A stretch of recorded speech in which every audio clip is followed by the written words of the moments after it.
বাস্তুশাস্ত্রের নিয়ম। বৃহস্পতিবার ছাড়া প্রত্যেক দিন ঘরে সামুদ্রিক লবণ দিয়ে পোছা লাগান, এতে বাড়ির সুখ শান্তি সমৃদ্ধি অটুট থাকে। বিছানার সামনে আয়না কখনো লাগাবেন না।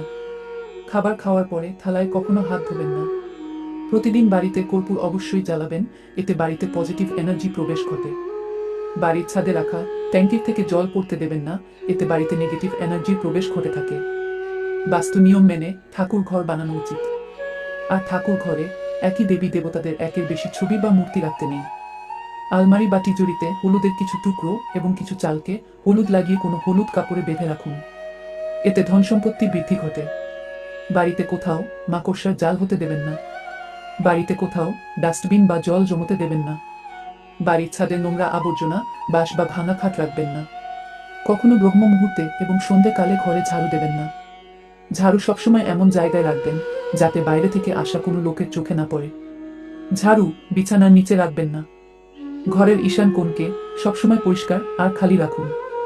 বাথরুমকে সবসময় ভিজা রাখবেন না, এতে বাড়িতে নেগেটিভ এনার্জির প্রবেশ ঘটে থাকে। ঘরের দেওয়াল, পর্দা বা চাদরে বেগুনি, কালো রং ব্যবহার করবেন না। নিজের বেডরুমে কোনো ঠাকুর দেবতার ছবি লাগাবেন না।